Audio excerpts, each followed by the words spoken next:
اچھا جب ہم لوگ شروع میں ریکمینڈ کرتے ہیں ڈائٹ جن کا ویٹ گین ہو گیا ہوتا ہے ان کو تو ہم یہ کہتے ہیں کہ وہ تو اسکمڈ ملک لیں, اور اگر وہ یوگرٹ بھی لیتے ہیں, دہی بھی لیتے ہیں, تو وہ بھی ان کا جو ہوتا ہے دہی لائٹ ہونا چاہیے, اسکمڈ ہونا چاہیے. دوسرا یہ بات ہے کہ ہم زیادہ ملک پہ اس لیے اسٹریس کرتے ہیں کہ بیبی کو بھی جو ہے ملک پروڈکشن میں زیادہ وہ ہیلپ آؤٹ کرتا ہے, اور وہ بیبی جو ہے وہ بھی ہیلدی رہتا ہے. لیکن اب ظاہر ہے ویٹ گین ہوا ہوا ہے, اور آپ فل اسکم ملک لے سکتے ہیں, فل کریم نہیں لے سکتے. تو ہم یہ کوشش کرتے ہیں کہ اماؤنٹ کم رکھیں, لیکن تھوڑے تھوڑے گیپس کے بعد وہ لیں. بے شک دہی لے لیں, دہی کو تھوڑا سا پھینٹ کے اس کے اندر کچھ اس طرح کی چیز آپ فروٹ ڈال لیں, کچھ چیز ڈال لیں, وہ لے لیں. It will help the body.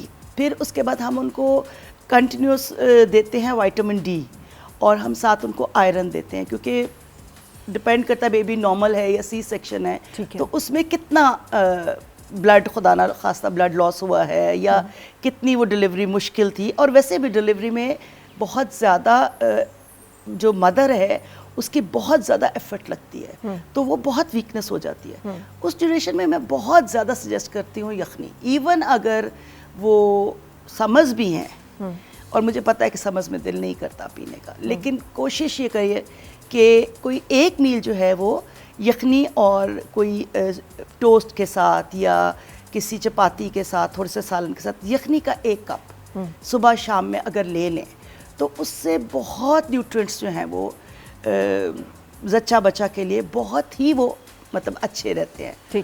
اور اگر آپ سوپس کو ایڈ کر لیں گے تو automatically since you are feeding the child, تو آٹومیٹیکلی آہستہ آہستہ سے نا ویٹ لوز ہونا شروع. ایک تو سوپ ہو گیا, دوسرا دودھ ہو گیا, یعنی ایسی چیزیں جس میں پانی کا کانٹینٹ سمہاؤ زیادہ ہے, لیکن اس کے ساتھ پروٹین بھی مل رہی ہے, باقی وائٹامنس بھی مل رہے ہیں. بالکل. اور اس کے ساتھ نارمل ڈائٹ کی جو بہت زیادہ مرغن یا بہت زیادہ گھی یا بہت زیادہ اس طرح کی چیزیں ہیں, کیا مطلب آپ اب بہت ساری چیزیں چینج ہوتی رہی ہیں نا بیچ میں. ایک ٹائم تھا جب کہتے تھے نہیں کھانی چاہیے, پھر پتہ چلا نہیں یہ ان کے کھانے سے کچھ نہ کچھ مل رہا ہوتا ہے اور انرجی مل رہی ہوتی ہے, پھر دوبارہ سے کہتے ہیں نہیں تھوڑا کھا لیں. ہم کوشش یہ کرتے ہیں کہ جو پوسٹ پارٹم 40 ڈیز ہوتے ہیں اس میں بہت زیادہ ڈائٹ پہ نہ ڈالیں, کیونکہ اس وقت ویسے بھی باڈی میں فلوئڈ ریٹینشن بہت ہوتی ہے. ایک دم سے مطلب بیبی کی ڈلیوری کے بعد ایک دم سے باڈی واپس نہیں جا سکتی, یوٹرس کو بھی جانے میں ٹائم لگتا ہے نا. تو کب سے پھر ہمیں 40 ڈیز کے بعد. تو 40 ڈیز میں جس طرح پرانے زمانے میں کہتے تھے کہ پنجیری بھی کھانی ہے آپ نے, اور سوپس اور یخنی تو اس میں بھی بہت اچھی ہے. تو ایز نیوٹریشنسٹ آپ کہتی ہیں کہ پنجیری کھانی چاہیے؟ بالکل, ماڈریٹ اماؤنٹ میں. پرسنلی آئی تھنک کہ اس میں بہت سی ایسے انگریڈینٹس ہوتے ہیں جو کہ اس ٹائم آپ کی باڈی کو انرجی دیتے ہیں. ٹھیک ہے, تو ماڈریٹ اماؤنٹ میں بھی وائٹامنز نہیں دیتے, لیکن ماڈریٹ اماؤنٹ میں وہ آپ کی باڈی کو انرجی دیتے ہیں, اور وہ انرجی جو آپ نے لوز کی ہے during the delivery. Moderate amount کتنی ہے؟ دیکھیں پنجیری بھی ڈفرینٹ فارمز میں بنی ہوئی ہوتی ہے. اگر آپ اس طرح لے لیں جو بازار میں ملتی ہے, آئی ڈونٹ نو وہ کتنی اچھی ہوتی ہے, لوگ تو گھر میں بناتے ہیں نا, بہت اچھی بناتے ہیں, تو وہ کھلی کھلی سی ہوتی ہے, تو اس کے 3-4 چمچ آپ نے ایک ٹائم پہ لے لیے دن میں, بہت ہے. ٹھیک ہے. وہ جو بازار میں ملتی ہے وہ میرے خیال میں لڈو کے فارم میں ہوتی ہے, تو اس کو آپ ہاف کر لیں. ٹھیک ہے, اور جب 2 پلیٹ بھر کے اور صبح دوپہر شام والا سین نہیں, اس طرح نہ کریں, کیونکہ اس سے تو پھر وہ بہت فیٹنگ ہوتی ہے. ٹھیک ہے, تو وہ انکریز ہو جاتا ہے پھر. اچھا, اب ہم اگر یہ پوسٹ پارٹم ٹائم سے نکلیں آگے, تو اس کب سے ڈائٹ تھوڑا سا کنٹرول اور مینیج کرنا چاہیے کہ ہیلتھ بھی مینٹین رہے, بچے کی ہیلتھ بھی مینٹین رہے, لیکن ویٹ جو ہے وہ بھی ساتھ ساتھ مینیج ہو؟ بس اب 40 ڈیز جس طرح گزر گئے ہیں, تو آہستہ آہستہ آپ اپنے لیکوڈس کو ویسے ہی رہنے دیں, جس طرح آپ اپنے ملک کو, پانی کو, سوپس کو, ان کو ویسے ہی چلنے دیں. اور جو آپ کی ایٹنگ تھنگز ہیں اس میں آپ سمپل شوگرز جس طرح کہ ڈبروٹی ہے, چاول ہے, آلو ہیں, ان کو ریڈیوس کر دیں, چینی کو نکال دیں بالکل, اور اس کی جگہ آپ ہیلدی بریک فاسٹ لے لیں. اس کی جگہ آپ نارمل ایک کھانا لیں گی, چپاتی بہت چھوٹی سی تھوڑا سا پورشن لے لیں, اور ان جو جگہ پر آپ کو کیونکہ فیڈ کرا رہے ہیں بھوک لگتی ہے, تو you can easily take soup at that time. اور وہ فلنگ بھی ہو جاتا ہے. اچھا فلنگ ہو جاتا ہے مگر فل فلنگ نہیں ہوتا. فل فلنگ نہیں ہوتا. آپ کی کریونگ جو ہے بعض اوقات فوڈ کی کچھ کھانے کی رہتی ہے تو دین اس وقت ہم کچھ فروٹ یا کچھ ویجیٹیبلز ساتھ ایسی ویجیٹیبل فروٹس تو آپ نے ایڈ کرنی ہے. اچھا اب بعض اوقات جو پرانی ہماری میتھس ہیں اس میں کہا جاتا ہے سخت چیزیں نہ کھائیں کیونکہ وہ سم ہاؤ بچے کے لیے ٹھیک نہیں ہوں گی کیونکہ آپ کی ڈائجیشن اگر افیکٹ ہوتی ہے تو بچے کی بھی ہوتی ہے. آپ اگری کرتی ہیں اس سے یا آپ کو لگتا ہے ایک میتھ ہے؟ دیکھیں یہ کہنا کہ جی فار ایگزامپل کہ امرود کھایا تو بچے کے پیٹ میں درد ہو جائے گی, ایسی بات نہیں ہوتی.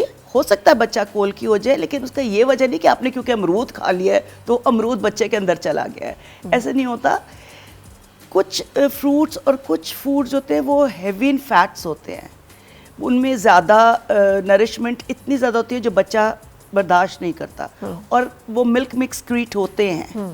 تو اس میں یہ ہوتا ہے کہ ہم کوشش یہ کرتے ہیں کہ ڈائٹ پلان ایسا دیں کہ جس میں جو بھی بچہ فیڈ کرے گا مدر کی اس کو بھی وہ فوڈ ہضم ہو جائے ایزیلی. ٹھیک ہے. تو اس لیے کہتے ہیں کہ بھئی اس طرح کی یہ چیز ماؤں کو پتہ ہوتا ہے کہ اچھا میری بیٹی کو یہ وہ اس طرح طبیعت اس کی نہیں سنبھالتی اس کو, تو وہ سمجھتی ہے کہ شاید بچوں کو, لیکن ایسی بات ہوتی نہیں ہے. صحیح. اچھا اب آپ کہہ رہی ہیں کہ یہ ہم ڈائٹ اس کے بعد سے یہ جو بیسک ہماری چیزیں ہوتی ہیں کہ چینی کم کر دیں, بالکل چاول اور روٹی والا جو کانٹینٹ ہے وہ کم کر دیں, کاربوہائیڈریٹ جو بڑی ہوتی ہے اس طرح آلو ہو گئے, بہت زیادہ پاستا, یہ جنک فوڈ وغیرہ یہ نہ لیں, یہ بالکل نہ لیں. ہیلدی سبزیاں لیں. لیکن ان سب کے کرنے سے کتنے عرصے کے بعد ہم واپس اپنے نارمل ایک ویٹ گین جو ہمارا ہوا ہے اس کو نارمل کر سکتے ہیں؟ دیکھیں ساتھ ساتھ آپ نے نا ایکسرسائز مینز واک, کیونکہ اگر گاڈ فاربڈ سی سیکشن جو کہ آج کل بہت زیادہ ہوتا ہے, سی سیکشن ہوتا ہے تو پھر تو آپ بہت زیادہ ایکسرسائز انیشلی کر ہی نہیں سکتے.